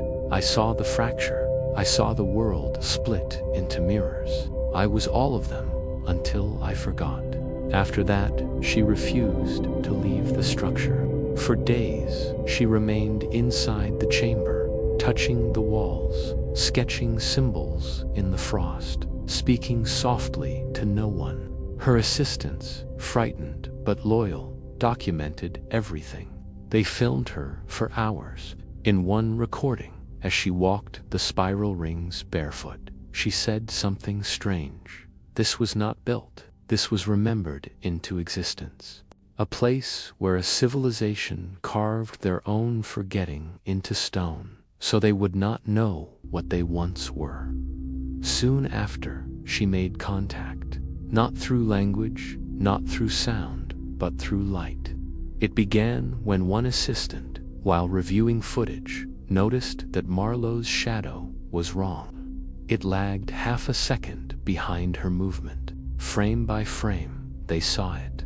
The shadow was not hers. It moved differently. It twitched in gestures, too fast, too calculated. The assistant enhanced the footage, and for one frame, clear as print, the shadow stood apart from her, turning its head toward the camera and raised a finger to its lips. They left the structure the next morning, but the damage had been done. All three began to suffer from temporal dislocation, brief, flickering lapses in memory. They'd lose entire hours. One assistant forgot how to read for a full day. Another swore he'd already seen one of their conversations, not remembered it, seen it from a distance, as though watching through a wall of ice. Marlowe, meanwhile, spoke less and less. She carried with her a stone tablet she carved with the glyphs from the chamber, and she began writing in a journal she refused to share. Then she vanished. Her tent was empty. No footprints, no blood, no disturbance, just her journal, placed precisely at the center of the floor, open to the final entry. The fracture is not past, it is underneath. The memory is not lost, it is sealed, and it is beginning to leak. The research camp disbanded days later, but before leaving, the remaining team took a core sample from the wall of the structure. It was a mistake. The material inside was not metal, not stone, not organic. It was something else, something unclassifiable. When exposed to open air, it began to dissolve, releasing a low-frequency hum that triggered identical migraines in all who heard it. Those migraines brought visions, and those visions all showed the same thing: a city buried in ice, unfolding upward like a blooming flower. Columns of light, bridges that formed from thought, and in the sky above always, a spiral made not of matter but of cracks, as if the universe itself had once broken, and this place was where the damage had first occurred. It began, as these things tend to, with a joke. Or maybe it was a myth. Maybe it didn't matter.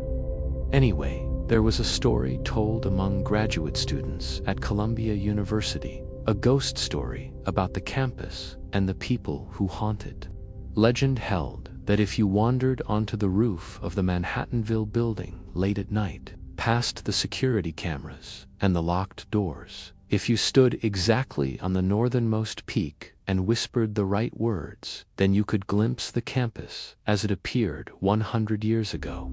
Like so many campus legends, this one had a kernel of truth, an echo of fact, from which a whole folklore had grown. See, until 2016, Columbia's Manhattanville extension was farmland and forest. There was a creek, a quarry, a house called Sunnyside Up, a miller's son. It was never a city block, but now it is.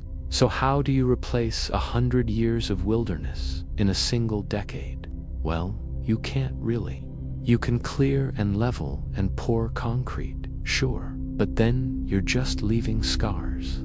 It's better, they say, to leave the history in place, just add new stories on top. That's how they built Manhattanville. Under the foundations of every lecture hall, there's a layer of topsoil, clay, gravel, slag, and bedrock, all painstakingly excavated and preserved, all laid out in a grid. In other words, the entire campus is a carefully constructed palimpsest, a building complex that literally preserves the history it claims to occupy. But how much history can you preserve? How long does it take to make a 100-year-old ruin? Well, longer than you think. By 2017, the Manhattanville building was already 3 stories high. But before the 4th could be added, construction halted. The developers needed to know what was underneath the 3rd, so they sent in the archaeologists. What they found wasn't spectacular, no artifacts, nothing of real significance. But they did find something odd, a series of inexplicable features that turned out to be older than expected. There were large blocks of flat bedrock, oddly fitted together, arranged in a shape that didn't seem random, but whatever purpose it served had clearly been abandoned before the soft ground above it was covered over by silt and dirt. It was as though someone had laid the foundation for a building and then changed their mind. The workers nicknamed it the quarry's folly, and as far as anyone could tell, it might have stayed that way forever. But that's when she arrived. Her name was Dr. Ilse Marlowe. She was an anthropologist and folklorist from the University of Copenhagen, invited by the construction company to assess the site's cultural relevance.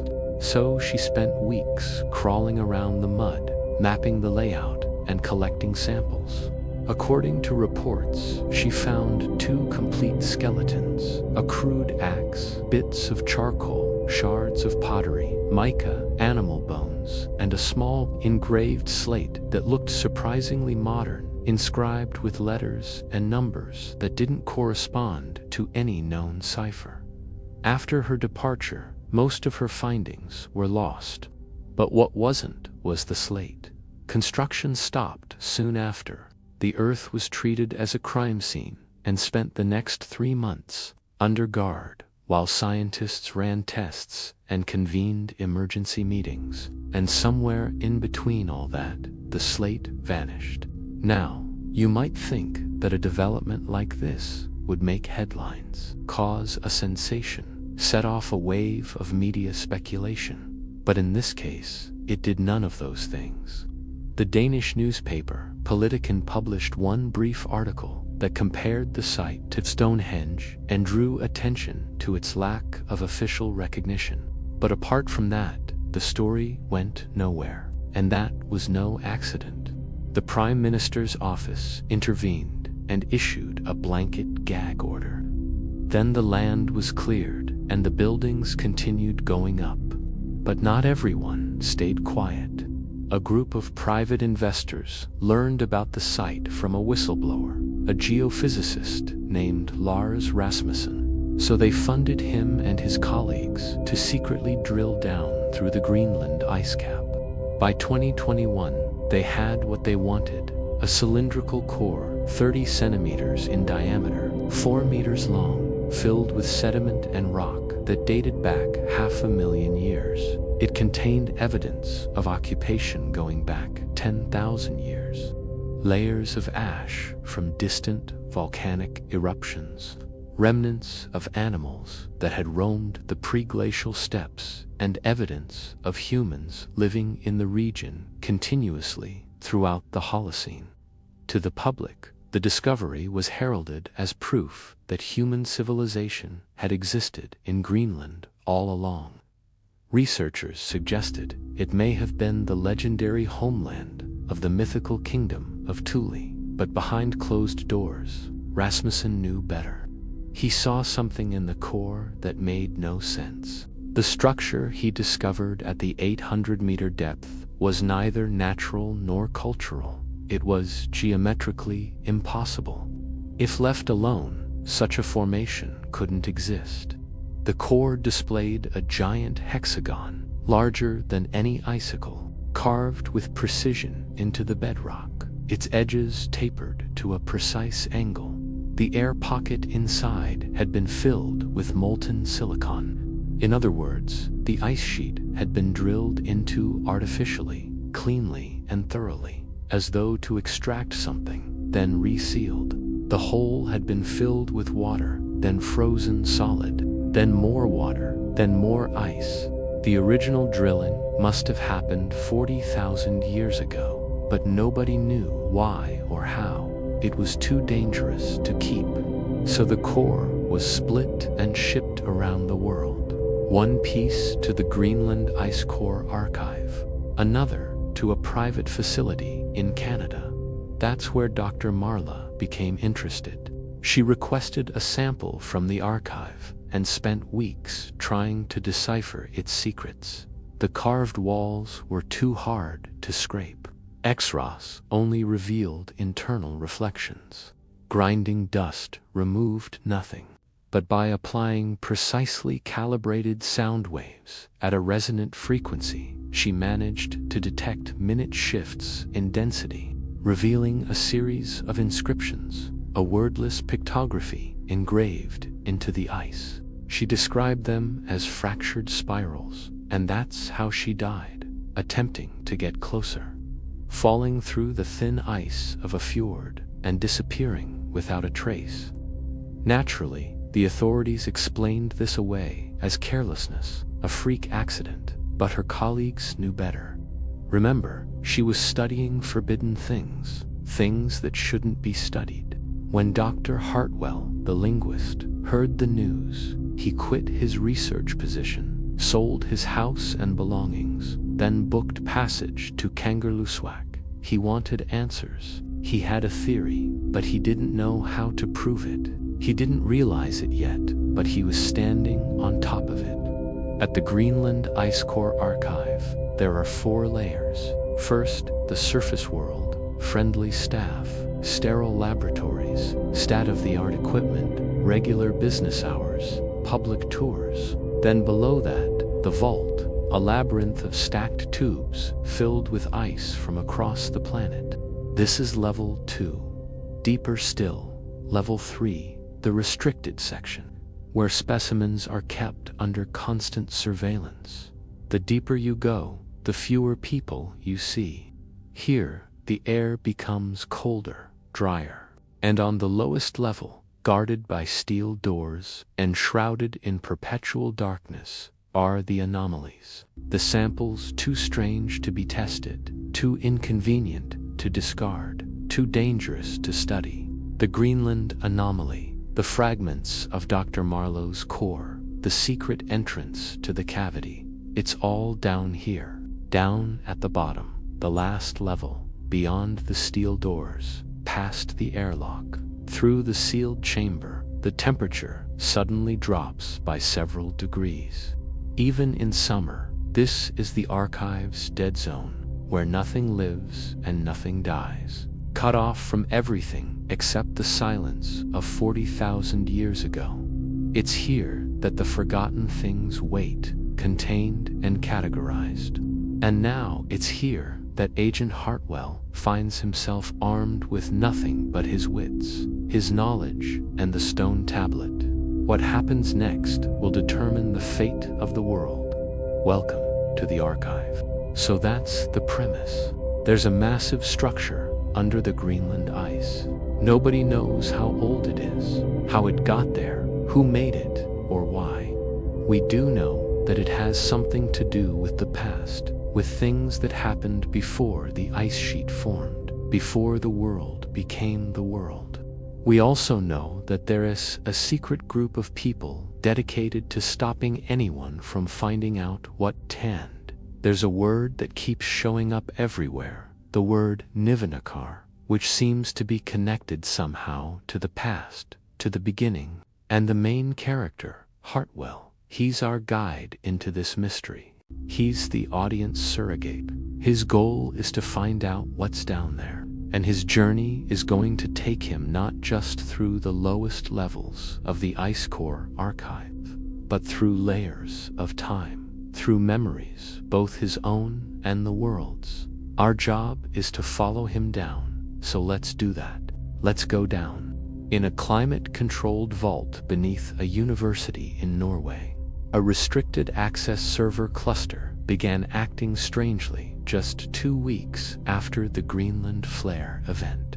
The servers contained deep glaciology models trained over decades to predict long-term ice sheet movements. Their AI was programmed for climate simulations, but it started producing unexpected outputs. The software generated terrain topographies not based on existing data, but on projections, as if it remembered the shape of Greenland's landmass before it was ever frozen. And in those projections, perfectly aligned with where Dr. Marlowe's hexagonal chamber was found, were at least 5 more symmetrical depressions, forming a precise pattern, a snowflake of nodes, each one matching the angular resonance pattern from the original spire site. The pattern was ancient, pre-human, not just engineered, orchestrated. The Palinode team, now operating globally in total secrecy, began referring to this configuration as the null mandala. According to their internal documents, the mandala was not a map of sites, but of event points, places where something had once occurred, or would occur again. It was around this time that reports of skips began surfacing. Not in academic literature, but in personal communications, underground networks, and encrypted backchannels. People described a momentary flicker lasting between 1 and 5 seconds, during which they found themselves standing in a different version of reality. One man in Finland swore he was inside his own childhood home for 4 seconds, though he had not lived there in over 40 years, and it had since been demolished. Another, a linguist in southern India, walked through a market where every vendor spoke in a language she couldn't name, yet somehow understood. She described the experience as being caught in the memory of a world that never finished happening. These incidents intensified near magnetic anomalies: Greenland, northern Siberia, western Antarctica. Each site correlated precisely with nodes in the null mandala. The data made its way into the hands of a physicist named Sacha Leroux, an expert in quantum decoherence.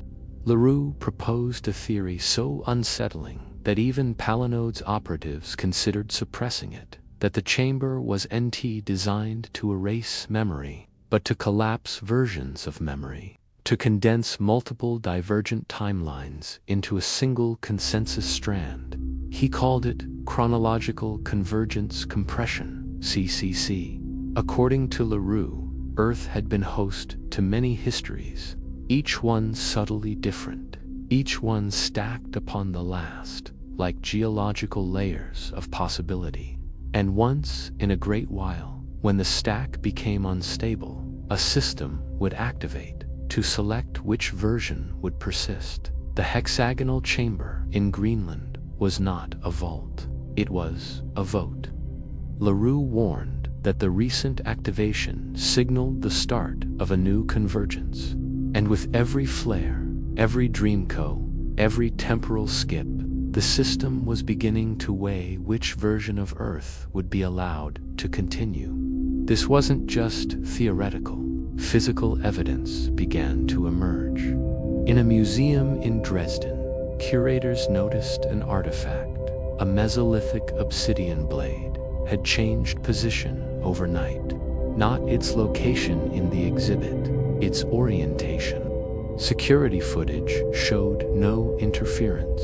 Yet, suddenly, the edge of the blade faced left instead of right. Laser scans confirmed the geometry had shifted. In Rome, a Latin inscription on a centuries-old tomb changed by one word. The word exuvius, remains, was replaced with memorias, memories. And in Tokyo, a retired linguist found an old textbook in his attic. He opened it to find notes he never wrote in a handwriting that was unmistakably his own, except the notes referred to languages that didn't exist. One of the entries simply read, version 11, disqualified, convergence active. The world didn't notice. Not really. But under the surface, things began compacting. People reported missing time, not in the usual amnesiac way, but with surgical precision. 2 minutes gone from a traffic light, a skipped sentence in a recorded phone call, a blink during which street signs changed languages and then changed back. Some called them glitches, others called them bleed-throughs. But those who had read Marlowe's notes knew better. These were folds. The compression had begun. Palinode researchers gathered what remained of Marlowe's scattered writings, compiling what they called the ice cantos, the combined work of multiple journals, etched fragments, and recovered memory tapes from the original Greenland mission.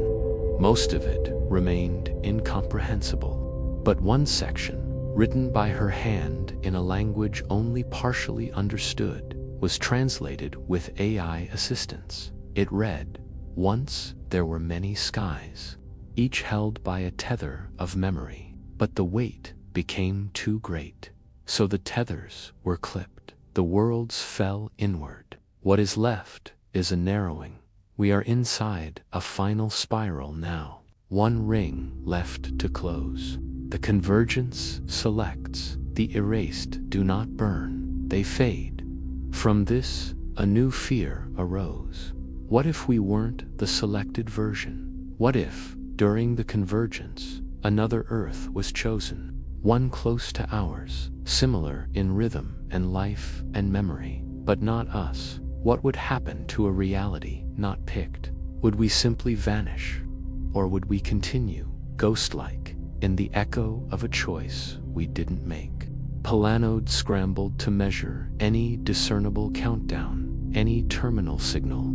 All they found was a subtle change in background noise, a low hum in the Schumann resonance, slightly off frequency from normal Earth oscillations.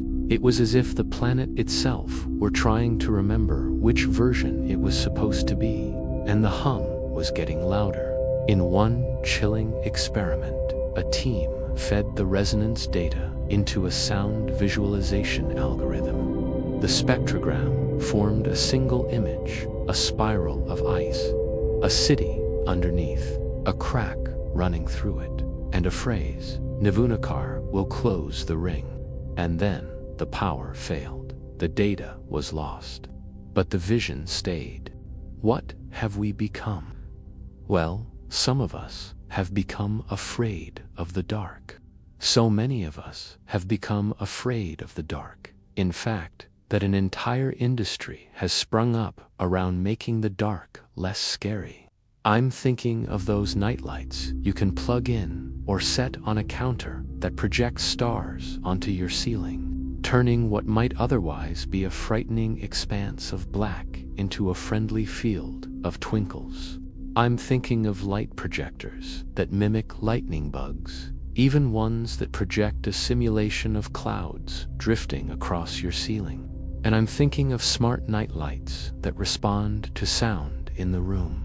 My favorite of these is the Owlet, which takes recordings of ambient noises like a baby's cries or a pet's snores and uses them to generate light patterns that almost look like constellations. All these little lights are designed to make us feel safe in the dark, to show us that we're not alone. but they're also kind of funny. Most of them are cartoonish. They project unrealistic scenes that aren't like anything in the natural world. These little lights are also expensive and strange. Who would want a cloud projector? Why would you pay good money for an imitation of something you can see outside for free? And who decided that tiny twinkles are more comforting than a nice, clean glow? The truth is, of course, that none of these nightlights really work. They don't banish fear. You're still afraid of the dark. You just think you're not. But there's another truth. What we really fear isn't the absence of light. It's the absence of meaning. We fear the dark because it doesn't tell us anything about ourselves or our surroundings. In the dark, we can't tell friend from foe. We can't distinguish predator from prey. We can't tell if we're loved or hated, wanted or unwanted. The meaning of life comes from relationships, and relationships depend on knowing things about other people and about ourselves. Light doesn't provide that knowledge, but it does create the conditions in which that knowledge can be obtained. This is why humans have always tried to bring light indoors, why we've built windows and skylights and sunrooms, why we've harnessed fire and electricity, and why we use these unnatural sources of illumination to sculpt and color the way our spaces look at night. This is also why light pollution is so depressing. It doesn't just bathe everything in an undifferentiated glow. It washes away the subtle variations of natural lighting. Streetlights turn twilight into noon. Neon signs cancel out the Milky Way. And wherever we are, whatever we're doing, we're surrounded by a soft hum of constant illumination. In this climate of glow, we've forgotten that we live in a dark universe. This planet is an oasis of light in a vast, dark sea. Our sun is a rare phenomenon among stars. On average, 70% of them are red dwarfs, dim and cold. Most of the light they emit is infrared, invisible to us. And most of the planets orbiting these stars probably don't have oceans or atmospheres, let alone creatures with eyes that can see. Given how hard it is to find light in the universe, it seems a little ridiculous to waste it. But we're so used to living in a world of artificial light that it's hard to imagine what life would be like without it. It would be quieter, for one thing. At night, you wouldn't have to listen to the drone of refrigerators, air conditioners, traffic, neon buzzing, alarms, voices echoing off brick walls. But it would also be colder. No electric heaters or hot plates, no stoves or ovens. That might not seem like much of a hardship until you realize that 3 billion people worldwide cook their food over open fires, often fueled by dung or wood. In many parts of the developing world, indoor fires burn dirty, releasing smoke that kills hundreds of thousands of people every year. Artificial light would affect the economy, too. With no streetlights, no neon signs, shopping malls would close early and factories would slow down. And with no light to illuminate billboards, movie screens, and TV sets, the entertainment industry would collapse. But perhaps the strangest thing about a lightless world is that it wouldn't exist. I'll admit, this sounds weird, but consider what we need to see anything: an object, a point of light, and our eyes. All these things must come together in a certain configuration. If any of those variables change, we can't see. Remove light from the equation, and there's nothing to see. Objects cease to exist. Our eyes become useless. We are blinded. They can't read even simple texts. According to studies by the National Center for Education Statistics, almost half of American fourth graders perform below basic levels in reading. and 19% of American adults between the ages of 16 and 74 can't speak English. Our ability to communicate through writing and speech is far more fragile than you might think. What would happen if we lost it? Well, for starters, our economy would grind to a halt. Bills wouldn't get paid. Flights would be canceled. Investments would disappear. No documents, no contracts, no records. We wouldn't be able to track anything or keep track of anything. Our cities would descend into chaos. Food would spoil. Garbage would pile up. People would die. Our relationships would unravel. Lovers would forget each other's names. Parents would mistake their children for strangers. And our history would end. Without written records, oral traditions would disappear. Legends would turn into fairy tales, myths into children's stories. The memories we hold dear would fade into oblivion. Now, all of this might sound pretty terrifying, and maybe it is, but it's worth remembering that even the foundations of our civilization rest on layers of assumptions that we rarely question. Our entire cultural inheritance depends on our capacity to communicate, but that capacity is delicate. A few bad crops, a pandemic, a nuclear blast, and it could be gone forever. Imagine losing everything you know, everything you love, everything you believe in. Imagine losing everything and becoming, well, nothing. Most of us don't like to think about these things. It's easier to go along with the consensus that our way of life is permanent. But life isn't permanent. Nothing is permanent except the dark. And if we lose sight of that, we may not have the resilience necessary to survive. We may not be able to remember who we are or who we want to be. Here's something else that might be difficult to imagine.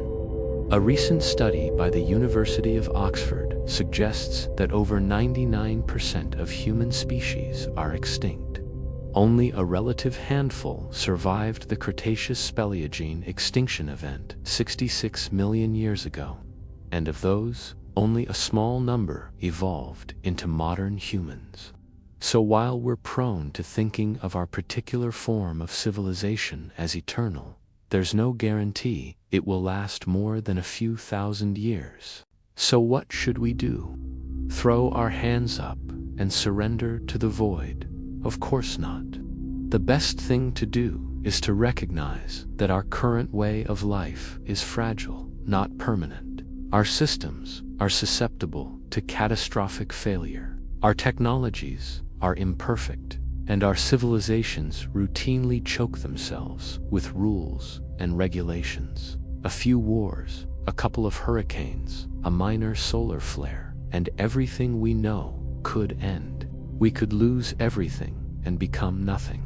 And yet, life will go on. The dark will swallow us, and eventually spit out new forms that we can't even imagine. So try to enjoy the light while you have it.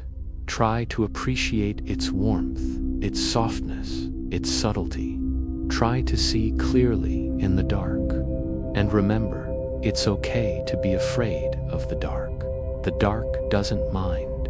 In fact, it welcomes us. A story about forgetting, about loss, about how we navigate the things we're unable to say goodbye to. It wasn't over. The blink had bought time, maybe days, maybe hours, but convergence had not stopped.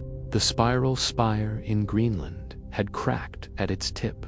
Instruments detected a low, sustained frequency leaking from the fracture, one that resonated with the background frequency of human brain activity. It wasn't just a sound, it was a signal, and people began to change. First were the dreamers, the ones who'd always been touched by the spiral. Visionaries, sensitives, the mentally ill, the spiritually lost.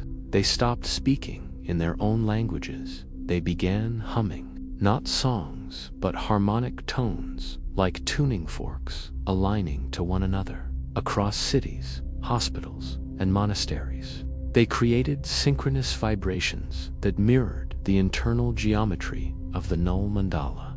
Then the memories returned, but they weren't ours. People across the world began remembering lives they never lived. A man in Vancouver described his years in a glass city beneath the sea. A woman in Nairobi sketched blueprints of an aircraft shaped like a tetrahedron, powered by dreams. In Estonia, a schoolteacher wrote a children's book about an ancient race of memory architects who folded Earth to hide from the sky. She claimed it was fiction. It wasn't. Everything was bleeding through. But the convergence was no longer collapsing the versions. It was merging them. The spire was sending, the people were receiving, and Clara Madsen was the key. With every step into the chamber, the signal changed, slightly, like a tuning dial. Each contact shifted Earth's frequency closer to a new composite, one that could hold fragments from all paths without disintegrating. A hybrid memory, a compromise. But compromises always cost something. The world began to ripple, not physically, not visibly, but existentially. Choices became unstable. Memories became fluid. People remembered outcomes that never occurred, relationships that never existed, achievements they never earned. Some grieved over spouses they'd never met. Others forgot their own names mid-conversation, only to recover new ones hours later. And yet, the Earth held. The system was testing, probing, seeing how much contradiction the current strand could hold before collapse. In a sealed bunker in Reykjavik, Palinod's last researchers devised a final plan. They called it Operation Eidolon, an effort to fuse Clara's unresolved presence with the Greenland node permanently, to offer her not as a sacrifice, but as an anchor, a point of eternal instability that would prevent full convergence indefinitely. Because the longer Clara remained connected, the more versions she anchored, the more lives she wove into the fabric of this new timeline, the more unstable that timeline became. And because the world had changed so drastically during her absence, the longer she stayed, the greater the risk of total restructuring. But Clara wanted to help.